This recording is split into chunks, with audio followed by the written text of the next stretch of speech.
Man, guys, I am so mad right now. I can't even doubt you for a second that people are honestly getting on to me these days. But we're just gonna have to continue off on a high note, which is the Dire Mohican Kid, the next level audiobook. So let's continue off with it.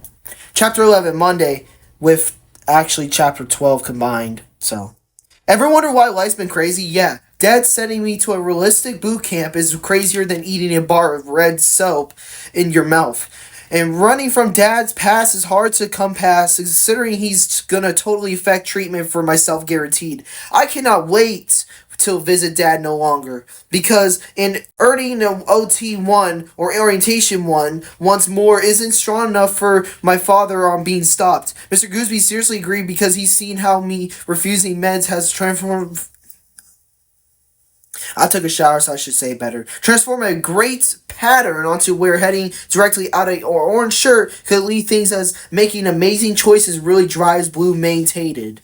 Or mantated. My bad. Mr. Franklin's recently agreed that I haven't tripped, and now canceling Dad's visitations isn't much to worry about anymore. Dad will never take advantage of his own son, because he'll never be a true property once I'm turned 18 years old, hopefully fixing what had happened to Nina all those months and months ago.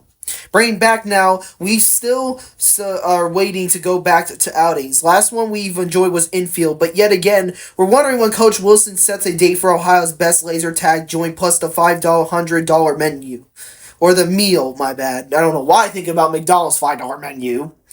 Not only do we got to do another outing, we got three more upcoming. There's one with another laser tag joint out of a movie theater. Second applies canoeing, and even seeing 75 as a third in line. And Mr. Gooseby felt like us Mustangs turned it around, so he's getting milkshakes for our groups and good reputation lately. We did KFC, yet comes to find out how low some he paid for. All anyone ate that came a lot wasn't bigger than a load of Sprite lemonade slushies. Loom burned total tasty appetite. Mr. Gooseby picked up regular stuff, which felt kind of bad, considering me stuck inside the Gladiator's dorm during Miss Hacker sending over a little bit of food wasn't meant a good timing gone overboard. Miss Hacker came around about almost last week ago, and she sure is plotting how her group leader days are coming closer. I built bonds with Miss Mac, though when Mr. Johnson was not our group leader anymore, I didn't feel fond she's taking Mr. Johnson's position as our Mustangs group leader.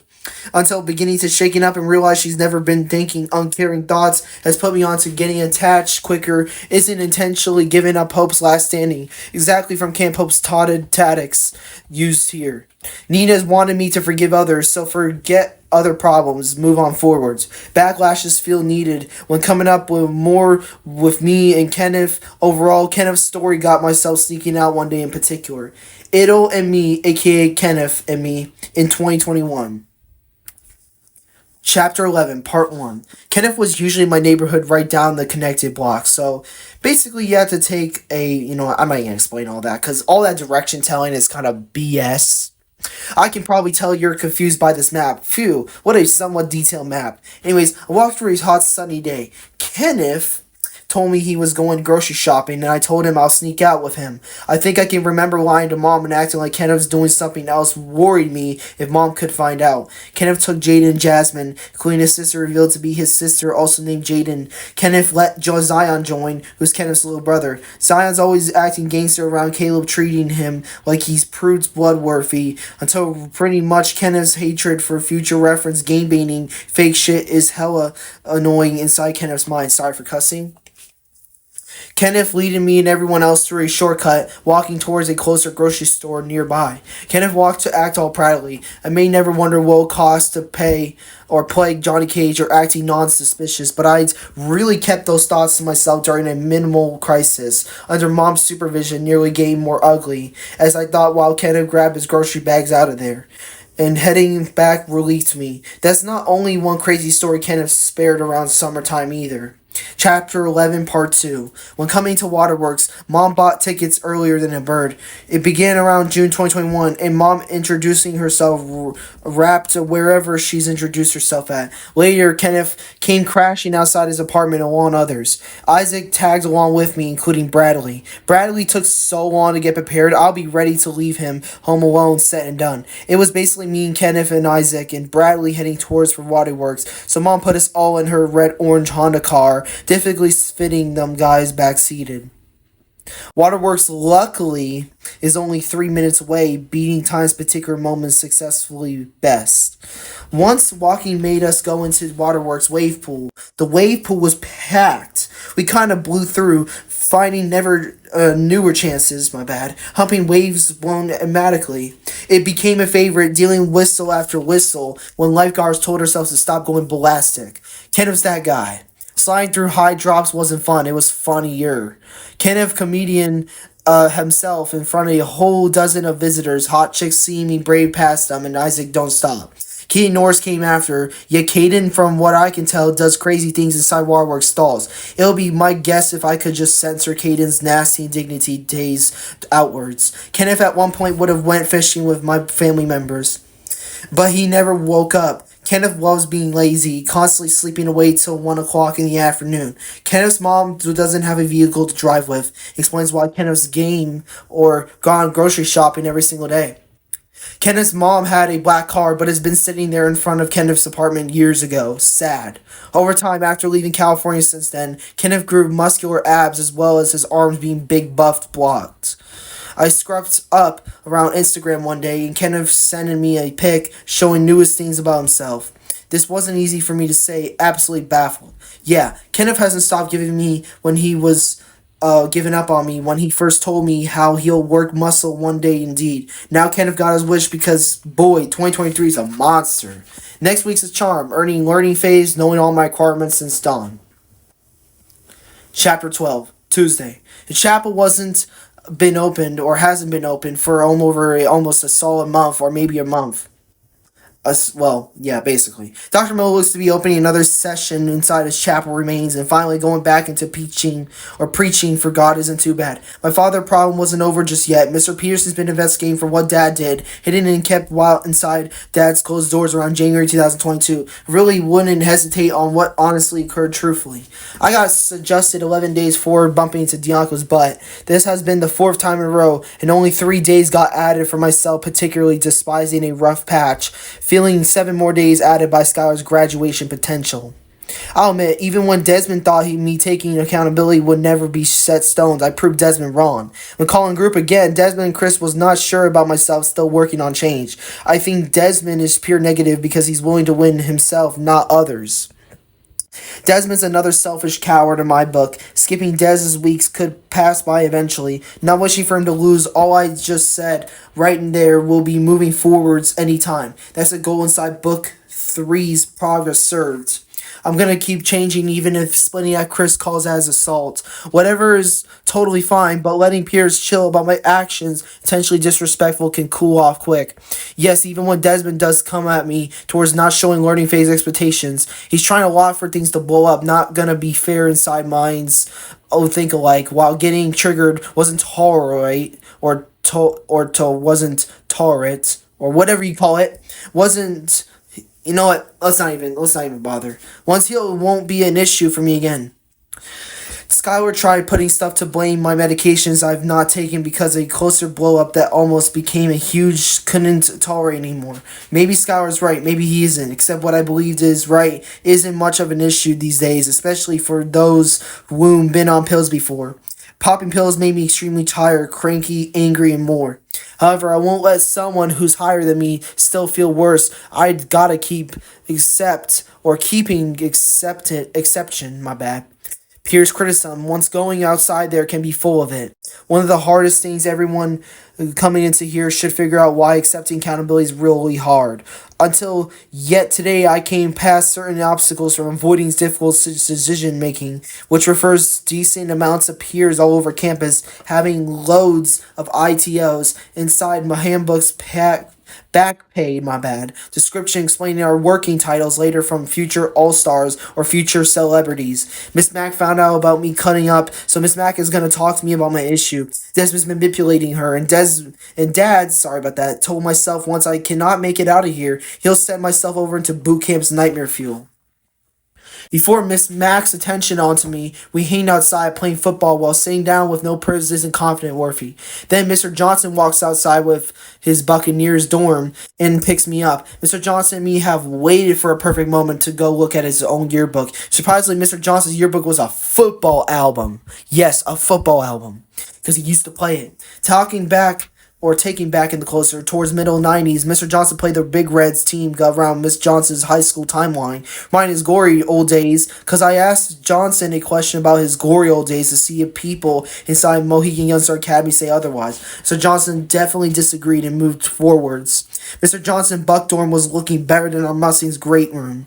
While getting jealous is common knowledge, like I predicted, the yellow shirts are coming back again, and around before chapel, there was a whole bunch of kids lined up in yellow shirts. Then it hit me. The yellow shirts are Mohican's lowest phase from back then, which means orientation phases are rebooted into yellow. I've seen pictures before with kids back in Mohican's old days wearing yellow during the adventure clubs, where it has built it up to rise again. Mohican Star Academy isn't getting any better, terming whatever some peers will eventually get dropped inside these groups, including ours. Chris freaked hella bad finding out this stake, but the good news happened after chapel ended. I called Dory instead of calling Dad, because you know how that went downhill. Dory's from my county, except recently Marty Tucker quit. Marty quitted towards finding new jobs, and it's pretty much obvious when Dory reveals my next caseworker around Thursday at 3 p.m. Mr. Peterson and Dory will meet to come sit down and talk. My own birthday is 2 days away. Exciting enough. Dory's grabbing some flaming hot Cheeto Puffs, cherry Pepsi, including a king-size Snicker bar act. So relating before exciting news dropped, Coach Wilson asked the entire campus to come into this gymnasium at 6 p.m. We got there just in time, being first before other groups started showing up. Once everybody's seated, Coach Wilson told us we're going to be doing a canoe race today. Some groups had yellow shirts on, making everybody laugh hardcore. I guess yellow shirts as the new OT isn't something to feel proud of. We got ahead of the Aztecs, rushing outside, looking at canoes being placed towards whether whoever wins first or second. Coach Wilson called the Knights, Cavaliers, and Dragons going against each other, 3 teams spliced half for whole halves. Of course, who thought the Dragons would win this match? The Knights beat all of them unexpectedly, falling Mustangs versus Aztecs. The Aztecs weren't happy after that dodgeball tournament when we beat them, considering even winning our first round during this canoe race unstoppable.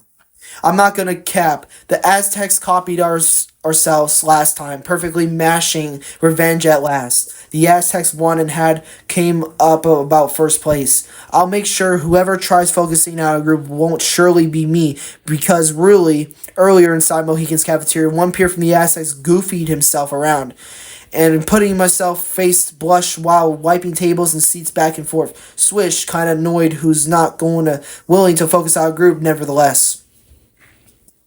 Walking into Dr. Miller's chapel felt good, even when we're still technically second place winners. I was bummed earlier by dropping the canoe's weakest accident ever. Coach Wilson hinted me doing so in front of a whole audience. Those second place medals weren't colorful like the Aztecs' first place medals, yet I think the Aztecs may have cheated.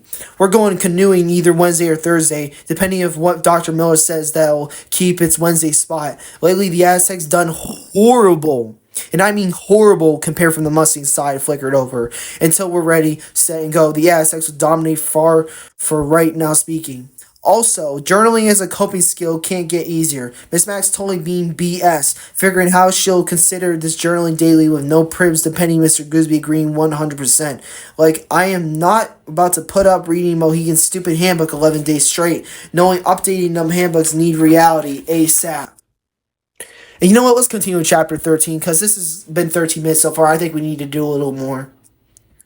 Wednesday, chapter 13. Struggling in writing a journal wouldn't be accurate at all, but now Miss Mack isn't making life any easier than it is. Mr. Wengler had to stop working here around either the middle or early June. Mr. Gooseby took Mr. Wengler's position, explains why we've been getting yellow shirts back on track. Overall, nobody's willing to help here. Mr. Matt hasn't completely talked about my problems, confirms he's not going to work out my own progress, to tell you the truth. It isn't fair when you're only supposedly looking inside a stupid handbook during no privs. Hopefully Miss Hack returns eventually soon. Our newest peer named Oscar came into our group 2 weeks ago after being shipped from Mexico. This boy cannot speak English either. He only speaks Spanish. Not only that, Oscar was a cartel too. I've heard cartels are the worst gangs ever, because even Bloods and Crips wouldn't go near those guys. Cartels have taken the colored population, yet I bet you 1,000 Oscar's actions aren't looking too hot for himself right now. I'm highly surprised John hasn't said anything about Oscar as a cartel. Really, because John's a blood gain, I kid you not. Funny thing is, John was friends with the cartel's kids. Johann, my bad, used to be Oscar's peer until Oscar hatched a plan from shanking Johann over treatment's values given towards him. Johann wouldn't get anywhere near Oscar, which sucks on Oscar's end. Johann speaks Spanish too, but tonight Oscar said a whole lot of effed up things about Johann's family members. You translate in Spanish, Oscar told Johann he's asking Johann to go kill his mom and dad or let him kill them instead. Johann figured Oscar still was hiding those metal pieces secretly. Johann so did switch rooms just for the right tonight. Oscar tried blaming other peers during shower line that we broke the shower curtain, even though after Miss Mac translated her English towards Oscar, stating empty your pockets, Oscar hid the metal pieces for good. I'm scared this boy who was sent to America could murder anyone inside us Mustangs group. Because barely his agenda might worth our risk later down middle road. Caleb Johnson wouldn't be able standing alone with in Oscar's cartel self scary enough. Something I forgot or forget situations like this would be to ignore the details inner voice. So besides Oscar's evil ways, remind me never forgetting my bad evil or twists and turns. Bring backlash events about finally going to open up what happened with me and Nina. Introducing Act 3. Act 3. Beginning of tougher crimes. Yet manning my true insights starting now. Backlash. Months, weeks to days before Dark Nina lore. Next page. But yeah, I think that's going to end it off because we're going to do part 1, I think, or 3 parts, I guess, if you can consider it to say the least. And I think if we do split into 2 parts, I think that's going to be good for the end of the 3rd installment. So let me know your thoughts down below. What do you guys think is going to happen next in the book? Let me know your thoughts down below. And do you honestly think Nina's situation is going to be way more terrible than the situation I'm already in at Mohican? Let me know your thoughts down below. And I'll catch you guys next time. And as this timer ticks down and to its last atom, we must pray to God that the world doesn't come to an end. I'm just joking around. But anyways, like, comment, subscribe, and don't forget that notification button. And I'll catch you guys next time. So, peace out.